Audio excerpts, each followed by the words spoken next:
আসসালামু আলাইকুম। ৩৪ তলা উপর থেকে পেনাং শহর যেন এক নতুন রূপে ধরা দিল চোখের সামনে।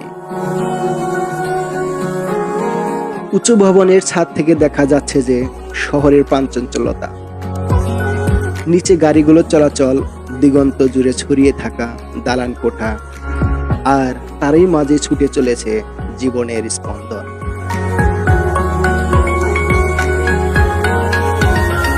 ক্যামেরার একটু বাঁ দিকে তাকালেই দেখা যায় কোমতার সুউচ্চ ভবন, যেন আকাশ ছুঁয়ে ফেলতে চায়। এই শহরের মাঝ দিয়ে দাঁড়িয়ে সে যেন এক ইতিহাসের নীরব সাক্ষী।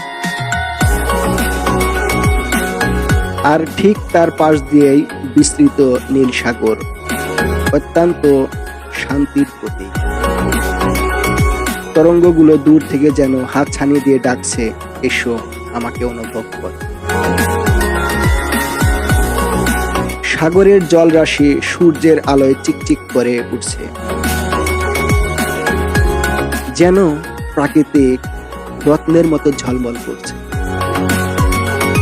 অন্যদিকে পাহাড়, সবুজে মোড়ানো সেই পাহাড় যেন এই শহরকে মায়ের মতো আগলে রেখেছে। পাহাড়ের কোলে মেঘেরা খেলা করছে, কখনো ঢেকে দিচ্ছে, আবার কখনো উকি দিচ্ছে। পেনাংয়ের এই মিলন মেলা, সমুদ্র, পাহাড় আর শহর একটি জায়গায় এসে যেন এক অদ্ভুত শান্তি তৈরি করছে। এই দৃশ্য শুধু চোখে দেখার নয়, মনেও গেঁথে রাখার মতো। ৩৪ তলা উপর থেকে এই দৃশ্য দেখলে জীবনের বাস্তবতা থেকে যেন এক মুহূর্তের জন্য মুক্তি পাওয়া যায়। এটা শুধু একটা শহর নয়, এটা এক অনুভূতির নাম, যা আপনাকে বারবার ফিরিয়ে আনবে এখানে।